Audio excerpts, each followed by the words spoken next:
Hey, what's up? It's Adam with DIY Agency, and in this video we're going to talk about entrepreneurial skills and characteristics, 20 key skills for business success. So the other day somebody asked me, how do you have success, or what have you done that makes you successful in, affiliate marketing and your ad agency? And I kind of attribute it more to life skills. And these are things that I'm going to be teaching my children. So I cultivated this list of things that I've seen, things I know, and I think that are important for you as a business owner or entrepreneur, or whether you're doing affiliate marketing, if you're running your own ad agency, or if you're thinking about life in general as a way of living. These are kind of keys to anybody's success. The first and most important one, I think, is learning how to introduce yourself. Nowadays, more than ever, with everybody being zombies on their phone constantly, I think it's important to be able to establish any kind of social rapport pretty quickly, and how you approach people, how you conduct yourself in front of them. But simply being able to introduce yourself, hey, my name's Adam Roseland, this is what I do, or this is why I'm here, or this is why I want to talk to you. Being able to be confident in yourself and have that conversation is a super, super valuable skill, especially as a business owner when you're discussing things with any potential clients. It's important to be able to introduce yourself, your service offering, your product, and tell them about your business story. I think looking people in the eye whenever you're speaking is something, again, part of that phone issue, as people are having conversations with their heads down and they're listening and they're talking. And being able to look people in the eye, it may be an old school trait. It was definitely taught to me by my father, but I think it's important that you look people in the eye as much as possible. Now, at times it does get uncomfortable. So a little trick I always try and do is I look at their, right above at their forehead, not all the way up their forehead, but like above their eyes or in between their eyes and their nose.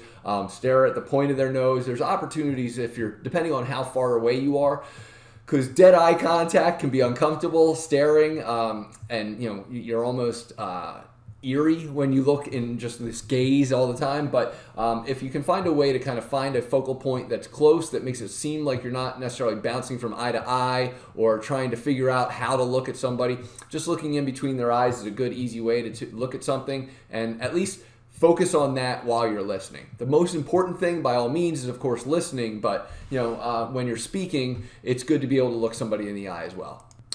Producing under pressure. I can't stress this one enough, especially again, this is becoming redundant. In today's world, people are less likely to handle things under pressure. Everybody's got a participation trophy, and everybody's been able to kind of work without pressure. And anytime there is pressure, somebody swoops in to relieve that pressure for you. And I think being able to handle that kind of adversity and thrive with it, and handle kind of winning under pressure, is a skill set that not many have. And quite frankly, if you can generate this skill set, not only will you have success in business, but you'll have the ability to kind of teach others how to have success. And winning in any level is usually based around getting people to have success around you. Any team sport, any business, if you can make everybody else have success, then you're bound to have success. Even your clients, obviously, if you have, or customers, if you let them have success, then you'll probably ride that same wave. So being able to produce under pressure is a great skill set. On that point, not making excuses. When things do get difficult, don't make excuses why you failed. Accept that you failed and learn, and take another effort. It's a first attempt at learning, is kind of what we like to talk about for failing. It's an opportunity to try and grow as a person. If you don't fail, and you don't fall down a lot, you'll never become a success. So learn, fail. Don't make excuses for why it happened. Everybody fails. Everybody does it. Excuses, as they say, are for a-holes or something like that. Everybody has one, and they all stink, right? We don't need to make excuses. Just rise above and get back at it. Do you want to know the secrets of how I made over $100,000 with one single affiliate marketing program?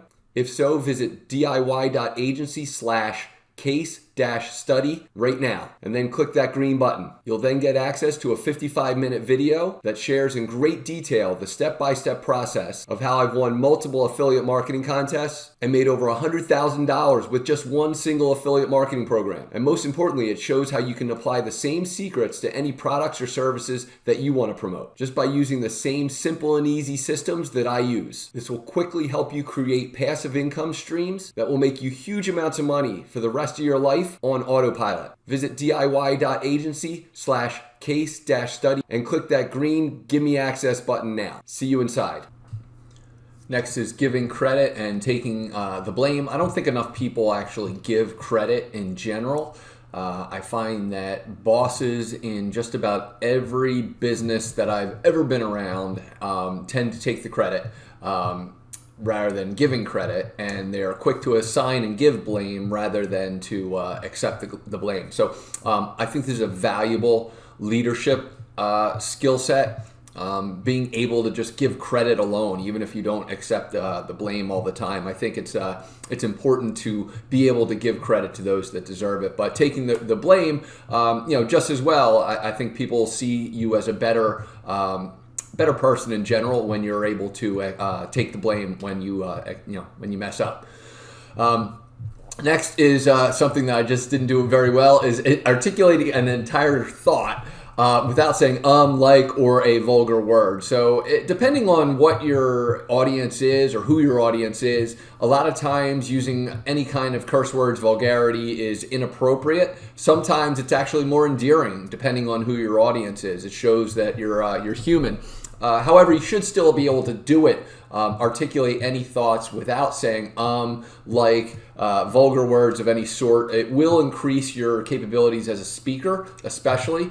I know I took a Dale Carnegie training many years ago that really talked about how to be up in front of an audience and speak. And I think it was super valuable. If you ever have the opportunity, I definitely recommend it. But as you can tell, I still have the ums, the uhs, all that stuff. But if you can do that, it will differentiate you as a speaker for sure. But definitely know your audience before you start to curse. Emotional intelligence and stability, too many, especially in today's society, I would say even more specifically with men, are emotionally unstable and or unstable and are just not intelligent. I find that many people across the board, both genders, multiple genders nowadays, lack that intelligence and the ability to remain calm and stable. This, especially when things are going wrong, are critical skills to have. If you can try and really practice being in uncomfortable situations, you'll learn that emotional intelligence and stability.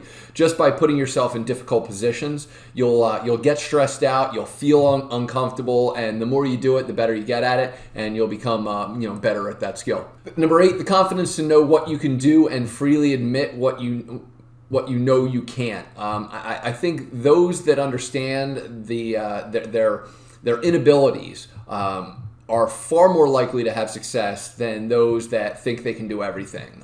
It's great to be capable. It's great to think that you can do anything. However, knowing your limits is an important skill set. Too many times, again, people say they can do things and they don't deliver. So in the service offerings, or in business in general, when you're recommending a product or you're running a business and you're offering a service, knowing how to under-promise and over-deliver is far better than being able to over-promise and under-deliver. And that comes simply with knowing what you can do and being able to admit what you can't do. I also find that when presenting proposals to potential clients, it's a lot of P's there, I found that if you can admit, and I believe it's written in psychological books, or psychology books, I should say, that when you can admit what you're not good at, people will be more willing to believe you when you tell them that you're good at something. So if you list off 35 things and you say I'm great at all of them, but you never admit what you're not good at, you're less likely to be believed than if you name 3 things that you're good at and name 2 things that you're bad at, because those people will believe that those 3 things you must really be good at because you've actually lowered your standards, if you will, by saying I'm not good at these 2 things. And so, if you're an ad agency, for example, and you say, hey, we're great at digital ads, we're great at copywriting, but we're not good at press releases, and we're not good at web design. People are going to be more willing to accept you and give you that business for the digital marketing side that doesn't involve press releases and web design. Yeah, you may lose some business to the ones that are looking for web design, but you'll actually win more business from the people that are looking for the things that you admit that you're good at when you could admit that you're bad at things. Not using others as a standard, but instead always striving to do better. This alone is a social media concept, I think, in today's society, where everybody kind of looks at other people and looks at them posting all these great things and living their best lives and uses them as a standard for where their life should be. And that's why so many people are depressed. I think if you strive to just be better than you were yesterday and better than you were last month and better than you were last year, you'll be far above everybody else in a very short amount of time, because you've pushed yourself against you. You versus you is a phrase that I saw in a movie, and I really believe that's the game. It's not you versus everybody else. It's you against you. So strive to be better than yourself. Don't strive to be better than others. And rounding out our top 10 is believing in a dream and relentlessly chasing it. I think that people, going back to the last thing, striving to do better, to be a little better than you were last month. You have to have a goal. You have to have a dream of where you want to be, and then being relentless to go chase that dream is what's going to be the difference. If you are worth $10 and you want to be worth $1,000, then you have to put it in writing and understand what the goal is, and that might be your dream. But then being relentless, day after day, working to get that $10 to $1,000, or if you want a car, or you want a dream job, or you want to live in a certain area, you've got to put in the work to do it. But it's relentless work that will get you there much, much faster. Hey guys, I want to quickly interrupt this video and say thank you for watching. And as a way of adding more thanks, if you do sign up with the link below, any of the links below that are in the description, what I want to do is give you a complimentary vacation incentive. Basically what we do is we offer, and it's not 100% free, but as you can see, there's tons of different countries around the world. We'll use Mexico as an example, where you can have a 6-day, 5-night stay, for example, in Cancun or Mazatlan. And basically those 6 days for $150. Basically all you're doing is paying the taxes and fees, and what that means is like the Wi-Fi fees and everything. You do have to pay for your travel, but the hotel room itself is covered minus taxes and fees. And again, this is, there's places all over the country in the United States. They're all over the world, quite frankly. If you want to go to Italy, if you want to go to Spain, the UK, just about anywhere that you'd want to be, Australia, there's Sydney for, again, $44 a night in taxes and fees.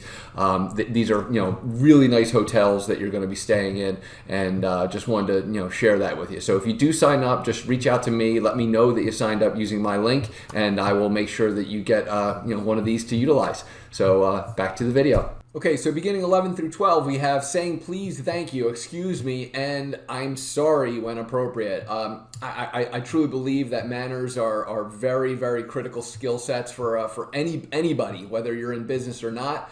I believe it just showing your manners can be really, really important. Saying I'm sorry, I know, ladies, that might be a little difficult for a lot of you. However, as a husband, a father, I find that I say I'm sorry a lot, and I think it's a valuable skill for me. Probably because it will never be said by my kids or by my wife. But please, thank you, excuse me, all. My dad was in the military, so I learned these very, very early. But I think knowing when to say them and how to say them with like authenticity is really the critical part. Saying I'm sorry when you don't really mean it, you might as well not even say it. But when you truly mean it, I think it can be very impactful. Understanding that acts of service shouldn't be performed rarely, but instead daily and habitually.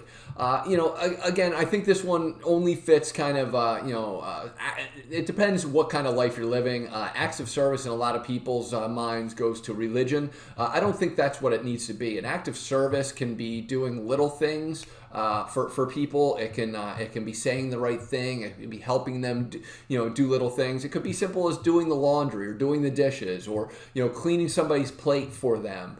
Whether you know them or whether you don't, the little things make a big difference, and it's not always about them, it's about you. You'll feel better for doing it, and that is really the reason to do it. Not necessarily to help others. Obviously, we want to help others whenever we can, but the feeling that you'll get when you help someone else is really why we do these things. Always staying positive. I struggle with this one personally. I know that I'm quick-tempered, and I am always working on trying to be more positive. Whenever anything hits you, good, bad, or indifferent, trying to stay positive, glass half full, is a characteristic, a skill set that needs to be worked on relentlessly.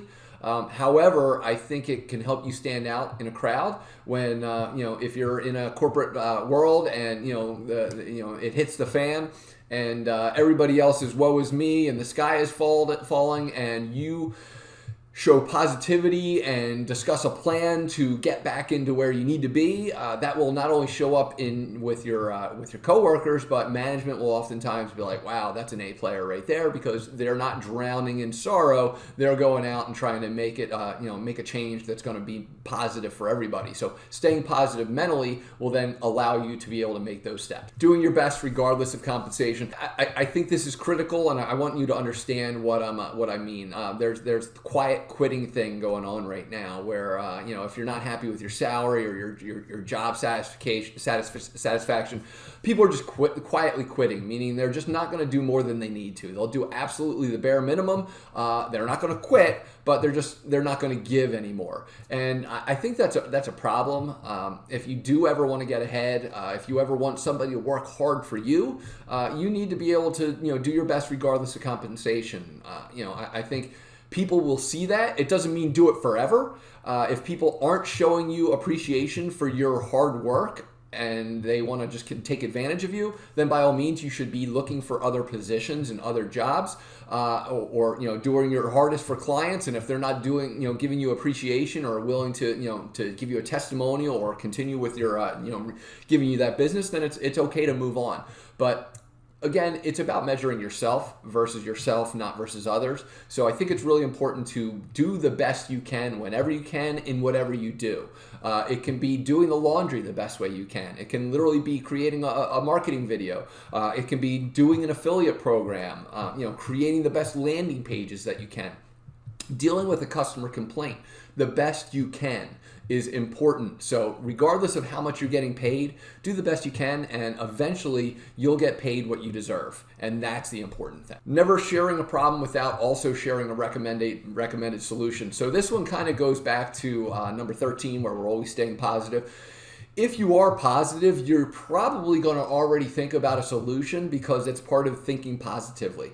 If you're always thinking negatively, then you're probably just going to stay in that woe is me attitude, and you're just going to talk about what's wrong and all the problems, but not explain why or how to make it better. And I think the most important thing is when you're dealing with a customer, if you're dealing with a boss, when you do have to share a problem, if you can share at the same time what the strategy or a recommended plan to solve that problem would be, I think you're going to find that you'll actually get a lot more respect from the people. But more importantly, your idea will be the seed in what becomes a solution. It won't always be the automatic solution, but people will see, all right, hey, you know what, that probably won't work, but what will work is this. And that way you've already started a conversation, which If you're in trouble with a client or with the boss, when you're already talking about working on a solution, the problem tends to go away quicker because you're working on how to fix it. So it's not drowning in that moment. You're not drowning in it. They're not drowning in it.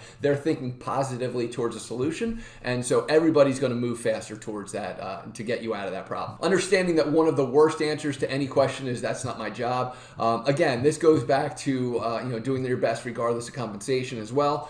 I think that whenever you can just help something out, help someone out to do something, if it doesn't take a ton of effort, do it by all means. And if it's not your job, then perhaps you can try and assist and explain how it can be done, or hey, how about we do this? But just saying that's not my job and walking away or quitting on that concept is a terrible way to go through life. If you can pick up and do that extra bit of work that's not your job, people will notice, and the person whose job it is, when they find out that you did it for them, will oftentimes be grateful and hopefully pay it back. Knowing that if you're not 5 minutes early, you might as well have been 5 minutes late.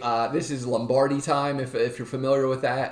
It's my wife's lesson is that she's 30 minutes late, and I'm always 20 minutes early. So it doesn't always feel good when you're 5 minutes early or 20 minutes early when you have to wait on others, but it is far better to be early than on time, because when you just show up on time, you kind of have to run into things. If you show up at the job and you're tuning in at 9 a.m., then you're not prepared to start at 9 a.m. It's going to take you a few minutes. So again, these are the little things that as an employee, an employer, you'll notice that being early is better than being on time. And again, if you're just on time, it might as well be 5 minutes late because it's going to take you 5 minutes to get into that task. That said, being late is awful, and I can't stand people that are late. So as an employer, I hate it when things are late, especially when they're overpromised and they're late. I can't stand it when my kids or my wife are late. I accept it, I deal with it, but it's aggravating. And so just keep that in mind, that knowing that if you're early, it's better than being in any situation other than on time or late. Always calling someone older than you who holds a specific title, Mr., Miss, or Mrs., or by said title until you are told to address them differently. Again, this one is a military thing, I guess. My dad was in the Marines, so it was always Mr., Mrs. right from the start. Even if you're like 3 years older than me, you're Mr. or Mrs., Mrs., especially if you're a stranger. But if I still call people that are my age, Mr. and Mrs. if I don't know them well enough, but I'm always, it could be a lifelong family friend. If you're older than me in general, I'm going to be calling you Mr. and Mrs. Even if you say, hey, call me Bob, it's going to be, hey, Mr. Johnson or something like that instead. No matter how many times you do it, same thing. I deal with a lot of doctors, and they always try and say, hey, call me Jack, call me Bob, call me Jane, call me, Janet, whatever. And it's always, hey, it's doctor. You earn the title. It's a sign of respect. I may casually every once in a while miss it, but 99 out of 100 times I'm calling them by their doctor title and their last name. And again, show respect and you'll get respect. This is the way to do it. Not taking yourself too seriously. I mean, I know this is a very long list, but again, If you can improve yourself on 5 of these 20, I think you've done a great job. If you can do 20 out of 20, awesome. But, at the end of the day, don't drown in, not being the perfect person, the perfect business person. Don't take yourself too seriously. Like, life is, you only get one chance. Have some fun, stay positive, and do the best you can. And if it's not good enough, that's okay, right? Laugh it off, and who cares? Get back up and try again. So don't take yourself too seriously. If you don't get the job, if you don't get into the school you want, if you lose the client that you're looking for, you didn't make the goal that you're looking for, so what? It's okay. Come back next year, try it again, or try something else. Pivot and do the best you can. That's all you can really do. But if you stay positive and don't take yourself too seriously, you'll be a lot happier. And finally, number 20 is having integrity, being honest, and holding on to strong moral principles. So this is again you versus you.